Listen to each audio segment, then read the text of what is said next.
Reports. Our final law enforcement speaker today for the representing the California Highway Patrol in the local area is Commander Michael Palacio. Thank you, Jonathan. Good afternoon, everyone.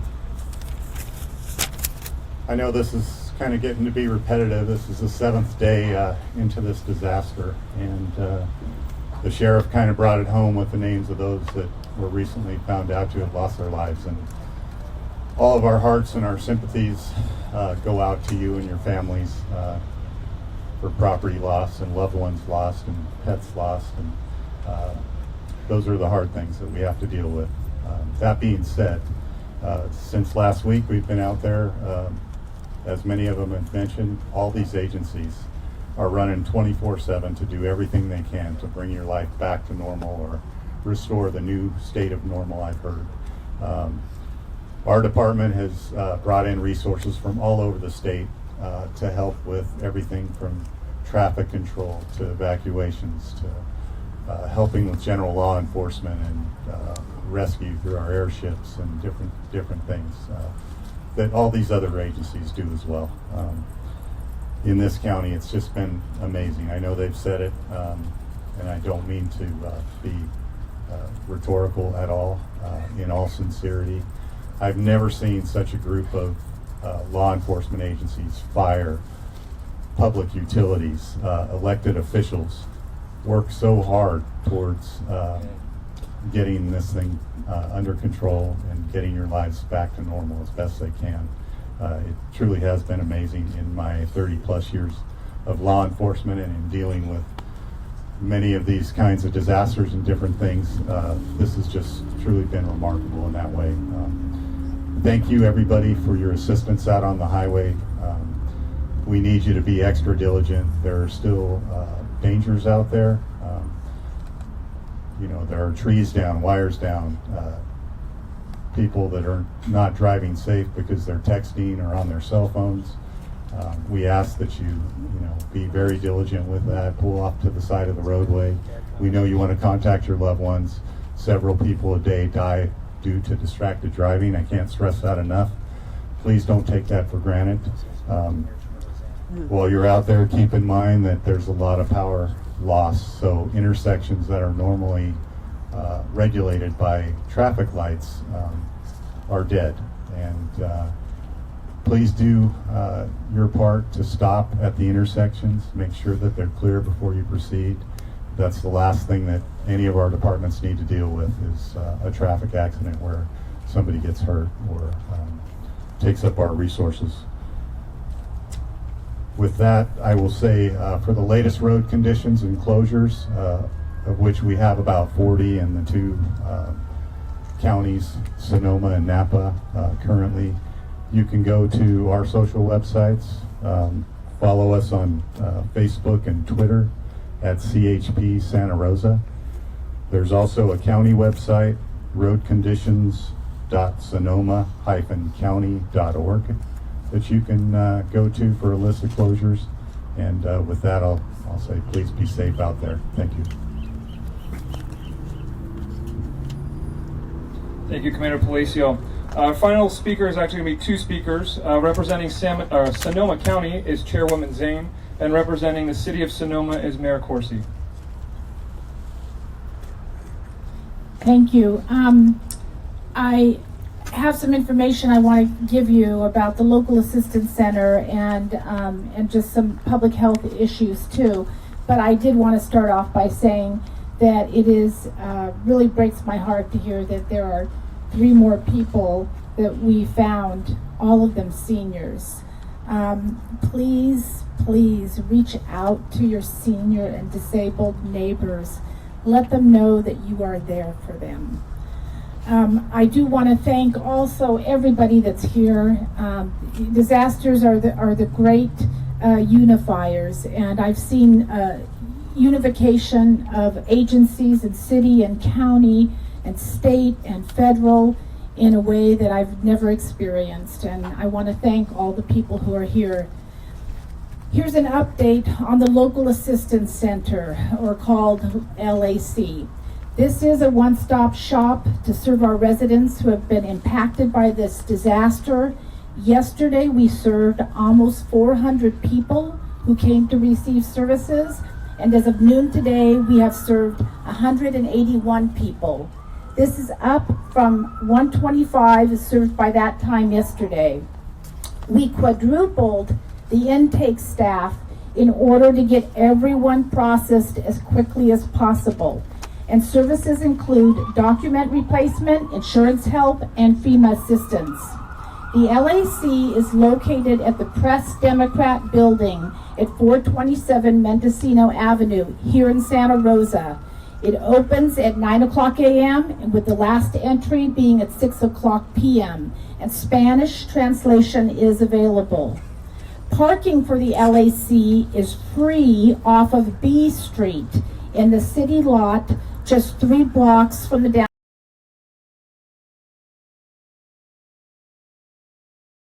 Again, that's free rides with Sonoma County Transit. We continue to shelter many members of our community, and this is a high priority for us. 20 shelters remain open to serve our community. And then I also finally want to share a message from our team of county public health professionals, as we are all impacted and concerned about the very poor air quality right now. Children, the elderly, and those with respiratory conditions such as asthma, lung disease, and heart disease are most impacted. And here are some tips. Limit your time outside, stay indoors, seek shelter in buildings with filtered air, or move to areas outside the region that are less impacted by wildfire smoke until those smoke levels subside. Keep your windows and doors closed unless it's extremely hot outside, and run your home or car air conditioner on recycle or recirculate. Thank you, and you can get a lot more information if you do go to our county website. There's resources, there's ways to volunteer, there are all kinds of information. So do please, if you have access to the internet, and by the way, our county libraries do have internet access, and I believe they are reopening this week. Thank you, and I'm going to pass now the microphone to Mayor Chris Corsi. Thank you, Shirley. And just so we're clear, I'm the mayor of Santa Rosa, not Sonoma. I want to start with this before I forget, and that is to say thank you, a sincere and heartfelt thank you to everybody who has been dealing with this emergency and this disaster over the last week. We heard about the first responders, the law enforcement, the 3,500 firefighters who are fighting this fire, and when they're not fighting this fire, they're sleeping in tents over here behind us. It's an impressive display of teamwork and of support for our city and our county. Also want to say that the National Guard is here, utility workers, people with cable companies, people who are behind the scenes that we're not seeing every day deserve our thanks too. We have 1,200 city employees who are working around the clock. The county has a couple of thousand employees who are also working around the clock. This is a big team effort, so let's not forget them. And while I've got you here, thank you too. I know you're all working longer shifts and weekend shifts that you're not usually doing. So today, finally, is a day where at least we here in the city of Santa Rosa feel like we can take a breath, and we can start, instead of just worrying about the 5 minutes in front of our faces, that we're able to take a step back, look 5 days out, maybe even 5 weeks out. We'll be looking 5 years out. I'm already getting questions about how we're going to rebuild this city. What are we going to do about building permits? What are we going to do about cleanup? Believe me, all of those questions are also being asked and answered within our city organization. And once we get through this immediate emergency, we'll have information going out on those issues very soon. It's been mentioned several times, and I just want to say it again. We know it's a priority for you. It's a priority for us to be able to get people back into the areas that have been evacuated. We're working hard on that. We just want to make sure it's safe. And then once we get people back into the evacuated areas, the next step is to let people get back and see what has happened to their homes in the areas that have burned. So it's a step-by-step process. We understand you're anxious about that. we're trying to get it done as fast as we can. So just a couple of phone numbers for information about Santa Rosa specifically. srcity.org/emergency has a ton of information, frequently asked questions, lots of information there. If you want to talk to somebody live on the phone, English or Spanish, you can call 707-543-4511. You can follow the city's Facebook page, City of Santa Rosa.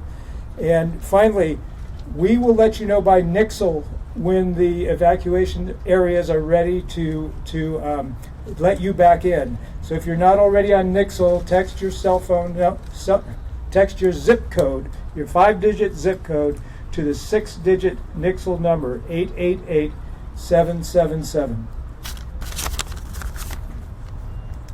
Thank you. I know everyone's getting very hot out here, and I'm conscious of that. Just for your information, there will be a Spanish press conference, Spanish-speaking press conference right after this. We'll leave about 5 minutes for those who need to leave to pack up, and then we'll have a full Spanish-speaking version of the press conference. Before we get to Q&As, there are representatives from Kaiser Hospital, from Memorial Hospital, from the Red Cross, and FEMA here if you're looking for specific information from those organizations. I'm also conscious of Chief Crawford's time, so I'll turn it over to him for just a few questions. I know he's a busy man. If you want any operational questions answered, and then we'll go from there. Right here. Chief, Yes, sir. It sounds like you're saying there's significant progress generally. Significant. What's the biggest reason? The biggest reason we're starting to get one is the weather's changed. So the question is why my comfort levels up? Why are we saying we're making progress? The main reason on that is we're starting to get the weather change. We're not getting those big, strong wind push, which is what hampered us and hurt us the other morning.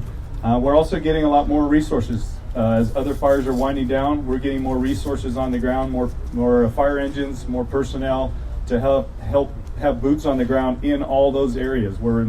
Before we were kind of chasing the fire, and we might have to leave sections and then go back to tend to it and other sections. So now that we're getting more personnel, and the weather change is really what's helping us out, especially as the fire and the wind was pushing it towards the cities and all the communities. Now it's backing away from the communities. The difficulty is even though it doesn't get the wind push, we still have fuels and topography that's creating a big fire, and so we still have a wildfire going. It's just not pushing in certain directions. It's still hard to control fire. It's just not pushing in one direction. Now it's more concentric and burning, so we still have a firefight in front of us in certain areas. So what would be your main areas of concern right now? Right now, my main area of concern is still in the Oakmont area with that new Pythion fire growing and drawing in some of the northern part of the Nuns fire. That area up there is of concern to me right now. That's the one that's been putting up the most smoke today. It goes through up there to Mount Hood, and the backside of that into Napa County on the other side. They're having some activity going on that side of the fire as well. So Are there homes threatened by that? yes, there is. Yes, So that's not an area you'll look at for any kind of repopulation? that is correct. No, the question was, will we be looking at the northern Oakmont area for repopulation? As of right now, my concern's a little bit up. Till we can get some more control lines around where that Pythion area is in the northern Oakmont area, I'm a little concerned about letting people back in there right away. Chief, do you know specifically along Highway 12, just south of Santa Rosa here, where the youth detention center is, and there's a couple of vineyards there, DA's office back behind the detention center, how they were able to make any progress, or if there were any structures destroyed in there overnight, your lighting backfires. When we get into specific areas, I'd rather just come up to the board and you can point out those areas, so I don't have to wing it for where I think those areas are, since I don't know those particular places off the top of my head. Can you talk about backfires in general that were lighting last night, and what the plan? The backfire areas we were doing was actually up in the pocket fire, up at the top of the map. The pocket fire it's out in open country, on big open ranch land country, where we put bulldozer line in and hand line in, and just burned off of that area up in the pocket area on the east end side, up in that open area. There was no fire backfire burning activities going on in down here. If anything, it was just real small areas, no large areas at all. So. What's giving you trouble around the Oakmont area? Is it the understorage and the topography there, or winds through those canyons? Or? It's a wildland fire. I mean, I hate to simplify it. We don't have the wind pushing it, but we've still got large dry dead fuels. We've still got drought conditions. Even though we've got a lot of rain, some of those fuels never really gain the fuel moistures to help stop it. And it's a lot of that's a timber story, so it's a heavier fuel where the boots on the ground have a little hard time getting in there. Our aerial resources have a little bit harder time getting water down to the ground or getting retardant onto the fire's edge. So and the topography is steep. So this would be a significant fire just in anybody other's district without all these resources here. So And you said this is a new fire, not part of the Nuns. it was the Pythion fire from a couple of nights ago. We're just calling it a different. We're calling it as you look out on the map, we're calling it the Oakmont branch, just a little easier for us for terminology. We turned it into a branch, but it was actually the fire that started a couple nights ago. Were any houses lost in that fire? Pythian fire? In the Pythian fire, I don't believe so. I don't believe there was any structure loss in that area that I know of just yet. Okay. Thanks, Chief Crawford. I know he has to get back to work, and I appreciate him spending the time to be up here. Are there any other questions for any of the incident commanders or the LE that are not answered yet? I Okay. understand there's a retirement community in the Oakmont area. Do we know anything about that? You know, I don't know specifics. We can get you that information though offline for sure. I would like to ask Jerry Fernandez over there, who was on this incident last night, just down the road here on Highway 12, about the backfires in there and what type of progress they're able to make. Sure, we can get specifics with that too. Have all of the victims that have been identified, have they all died in Santa Rosa? You know, that's a great question for the Sheriff's Department. If you can ask the Sheriff after we're done here. Are you to the point of releasing any of the out-of-town crews? We are not releasing resources at this time, no. All right, thank you. We'll take 5 minutes. We'll have the Spanish-speaking version after this. Take 5 minutes to grab some water and relax, and we'll start with the Spanish-speaking. Thank you. Yes, sir.